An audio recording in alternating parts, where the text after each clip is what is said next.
بسم اللہ الرحمن الرحیم نحمده ونصلی علی رسوله الکریم اما بعد بسم اللہ الرحمن الرحیم۔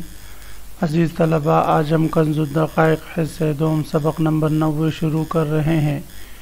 اس سبق میں ہم کتاب الشہادہ باب من تقبل شہادتہ ومن لا تقبل شہادتہ سے متعلق پڑھیں گے۔ آج کے اس سبق کا خلاصہ یہ ہے کہ مصنف علیہ رحمہ ان لوگوں کا ذکر فرما رہے تھے کہ جن کی گواہی قبول نہیں کی جاتی کسی خاص سبب کی وجہ سے۔ تو ان میں 3 اسباب کا ذکر ہوا تھا کہ عدم تمییز کی وجہ سے، عدم ولایت کی وجہ سے اور عدم اہلیت کی وجہ سے گواہی قبول نہیں کی جاتی۔ آج ہم مابقی 6 اسباب پڑھیں گے جن کی وجہ سے گواہی قبول نہیں کی جاتی۔ ان میں سے چوتھا سبب علاقۃ الولادت ہے، اور 5واں سبب علاقۃ الزوجیت ہے، 6واں سبب علاقۃ الملکیت ہے، اور 7واں سبب الشہادۃ لنفسہ من وجہ ہے، 8واں سبب الفسق العملی ہے، اور 9واں سبب الفعل المخل بالمروت ہے۔ اس سے متعلق انشاءاللہ آج کے سبق میں ہم تفصیلاً پڑھتے ہیں۔ تو عزیز طلباء، آتے ہیں کتاب کی طرف۔ سب سے پہلے ہم عبارت پڑھتے ہیں والولد لأبویہ وجدہ وعکسہ وأحد الزوجین للآخر وسید لعبدہ ومکاتبہ والشریک لشریکہ فیما هو من شرکتہما والمخنث والنائحۃ والمغنیۃ والعدو ان كانت عداوة دنیویۃ ومدمن الشرب على اللهو ومن يلعب بالطيور أو يغني للناس أو يرتكب ما يوجب الحد أو يدخل الحمام بلا إزار أو يأكل الربا أو يقامر بالنرد والشطرنج أو تفوته الصلاة بسببهما أو يبول أو يأكل على الطريق أو يظهر صب الصلف۔ تو مصنف علیہ الرحمہ فرما رہے ہیں کہ علاقے ولادت کی وجہ سے بھی بیٹی کی گواہی باپ کے لیے یا دادا پردادا کے لیے یا اس کے برعکس، یعنی باپ کی گواہی بیٹوں کے لیے یا دادا کی گواہی پوتوں کے لیے یہ قابل قبول نہیں۔ والولد کا عطف بھی والمحدود پر ہو رہا ہے، اصل میں عبارت ہے لا تقبل شہادت الولد، یہ بھی مجرور ہوگا کہ بچے کی گواہی قبول نہیں کی جائے گی لأبویہ والدین کے حق میں، چاہے باپ کے حق میں گواہی دے یا ماں کے حق میں گواہی دے، یہ قبول نہیں کی جائے گی۔ وجدہ، یہ بھی تثنیہ ہے، اور دادا پردادا کے لیے یا دادا دادی کے حق میں اگر وہ گواہی دے تو وہ بھی قبول نہیں کی جائے گی۔ وعکسہ، اور اس کے برعکس بھی، وعکسہ یہ مرفوع ہے، مبتدا ہے اور اس کا خبر محذوف ہے، وعکسہ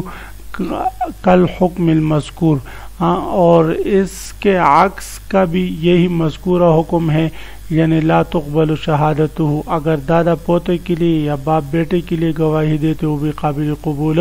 نہیں۔ وأحد الزوجین، یہ بھی مجرور ہے، اے لا تقبل شہادت احد الزوجین، یہ ایک اور سبب کی طرف اشارہ ہے کہ اگر علاقے زوجیت ہو تو تب بھی گواہی قبول نہیں کی جائے گی۔ مثلا اگر شوہر بیوی کے لیے یا بیوی شوہر کے لیے گواہی دے تو یہ قبول نہیں کی جائے گی، اگرچہ عورت مطلقہ معتدہ بثلاثہ ہو، اس لیے کہ عزیز طلبہ ائمہ احناف کے ہاں معتدہ بثلاثہ بھی من وجہ نکاح میں رہتی ہے، تو اس لیے شوہر کا اس کے حق میں یا اس کا شوہر کے حق میں گواہی دینا یہ قابل قبول نہیں ہوگا۔ تو وأحد الزوجین للآخر، زوجین میں سے ایک کا دوسرے کے حق میں گواہی دینا یہ بھی قبول نہیں۔ وسید لعبدہ ومکاتبہ، یہ علاقے مملوکیت ہو تو تب بھی گواہی قبول نہیں، مثلا آقا اپنے غلام کے لیے یا اپنے مکاتب کے حق میں گواہی دے تو یہ بھی قبول نہیں کی جائے گی۔ وشریک لشریکی، اسی طرح اگر گواہی من وجہ اپنے نفس کے لیے ہو تو وہاں پر بھی گواہی قبول نہیں کی جائے گی۔ مثلا ایک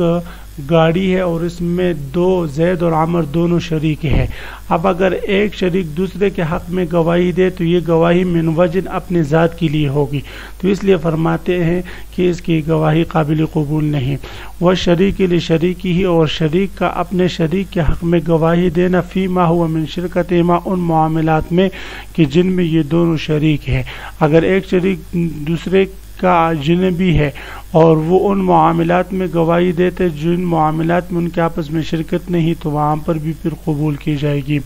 والمخنث، اور مخنث کی گواہی بھی قابل قبول نہیں. مخنث کہتے ہیں اس شخص کو جو مرد ہو اور عورتوں کی مشابہت اختیار کرے، یا عورت ہے اور مردوں کی مشابہت اختیار کرتا ہے. ایسے شخص پر آپ صلی اللہ علیہ وسلم نے لعنت بھیجی ہے، تو ایسے شخص کی گواہی بھی قبول نہیں ہوگی. والنائحۃ، نائحہ اس عورت کو کہتے ہیں جو نوحہ کرنے والی ہو، یعنی جو شخص فوت ہو جائے ان کی فوتگی پر جا کر گھر والوں سے پیسہ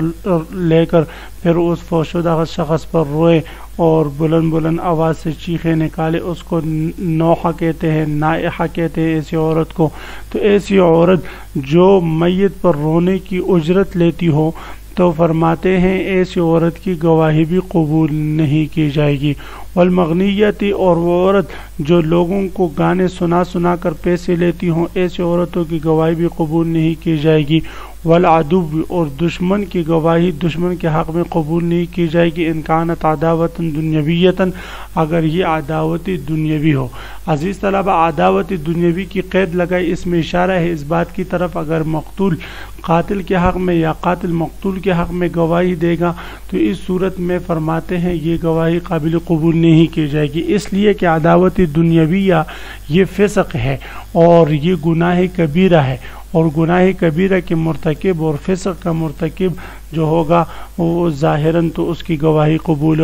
نہیں کی جاتی. ومدمن الشرب علی اللہو، مدمن کہتے ہیں ہمیشہ شراب پینے والا، ہمیشہ نشہ اور چیزیں استعمال کرنے والا، شراب کا عادی. تو فرماتے ومدمن الشرب، ہمیشہ شراب پینے والا اور شراب کا عادی شخص جو ہے اس کی گواہی بھی قبول نہیں کی جائے گی، جو کھیل کود کے لیے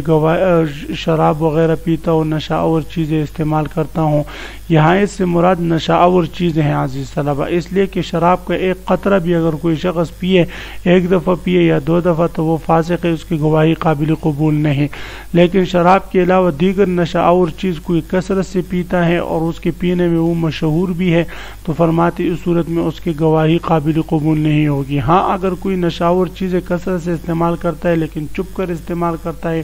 لوگوں کو اس کا علم نہیں،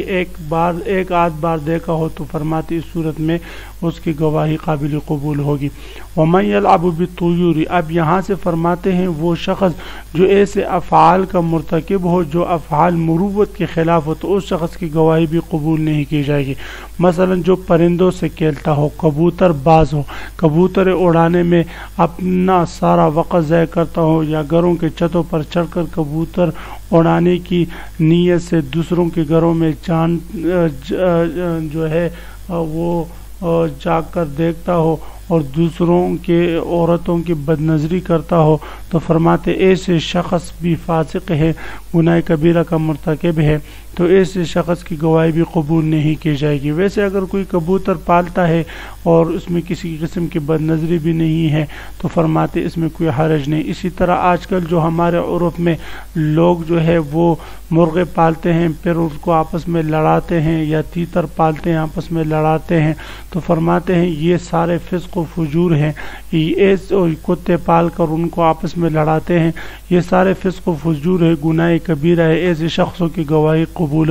نہیں کی جائے گی. او یغنی للناس، یا ایسے لوگ جو دوسروں کو گانا سناتے ہوں، لوگوں کو گانا سناتے ہوں لوگوں کو خوش کرنے کے لیے، تو یہ فعل بھی مروت کے خلاف ہے، تو فرماتے ہیں ایسے شخص کی گواہی بھی قبول نہیں کی جاتی. او یرتکب ما یوجب الحد،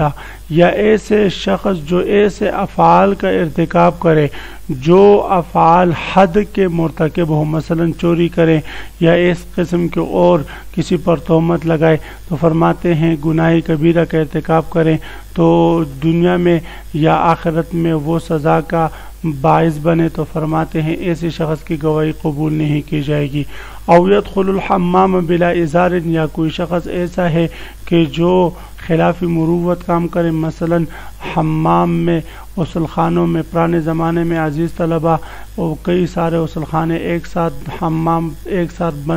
بنائے جاتے تھے، پھر وہاں پر لوگ غسل کے لیے جاتے ہیں، تو اگر ایسے عام مجمع جہاں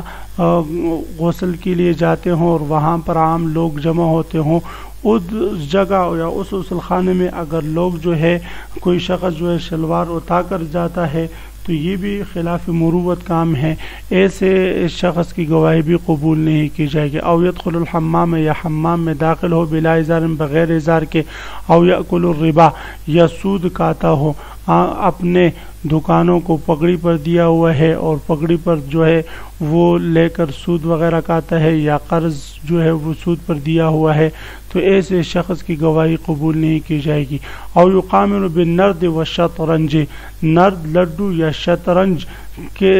کھیل جو ہے وہ جوئے پر کھیلتا ہو اور جوا اس میں رکھتا ہو تو فرماتے ایسے شخص کی گواہی بھی قبول نہیں کی جائے گی، اس لیے کہ جوا یہ حرام ہے۔ او تفوتہ الصلاۃ بسببہما، یا ان دونوں کھیلوں کی وجہ سے یا کسی اور کھیل کی وجہ سے اس میں مشغولیت کی وجہ سے اس کی نماز اس سے فوت ہو جاتی ہو، نمازوں کی پرواہ ہی نہ کرتا ہو، سارا دن کرکٹ کھیلے، سارا دن لڈو کھیلے، سارا دن شطرنج کھیلے، تو فرماتے ہیں ایسے شخص کی گواہی قبول نہیں کی جائے گی۔ او یبول او یاکل علی الطریق، یا کوئی شخص ایسا ہے جو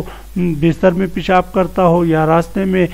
کھاتا پیتا ہو تو فرماتے یہ بھی خلاف مروت کام ہے، اس لیے فرماتے ایسے شخص کی گواہی بھی قبول نہیں۔ او یظہر سب السلف، یا اگر کوئی شخص جو ہے وہ اصحاب سلف صالحین کو گالم گلوچ کرتا ہو، حضرات صحابہ رضوان اللہ تعالی علیہم اجمعین، یا حضرات تابعین تبع تابعین رحمہم اللہ تعالیٰ کے خلاف زبان درازی کرتا ہو، ان پر لعن طعن کرتا ہو، یا جو ہے جو ہمارے علماء ہیں، متقین ہیں، پرہیزگار لوگ ہیں، ان کے خلاف زبان درازی کریں اور ان پر لعن طعن کریں تو ایسے لوگوں کی گواہی قبول نہیں کی جائے گی۔ او یظہر سب الخلف میں وہ لوگ بھی اور وہ نوجوان جو آج کل ہمارے علماء کے خلاف زبان دراز کیے ہوئے ہیں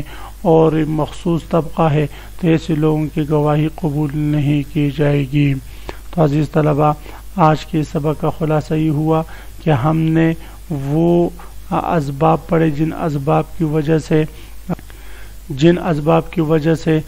گواہوں کی گواہی قبول نہیں کی جاتی، ان میں سے ایک سبب جو تھا وہ علاقے ولادت، دوسرا سبب علاقے زوجیت، تیسرا سبب علاقے مملوکیت، اور چوتھا سبب علاقے فسق عام ہے، مولانا فسق عام کی وجہ سے۔ اور اس کے بعد ہم نے پڑھا کہ ایسا فعل جو خلاف مروت ہو اس کے مرتکب کی گواہی بھی قبول نہیں کی جائے گی۔ تو عزیز طلبہ، سبق کو بار بار سنیں، سمجھنے کی کوشش کریں۔ اللہ تعالی ہمارا حامی و ناصر ہو، آمین۔ وآخر دعوانا ان الحمد للہ رب العالمین۔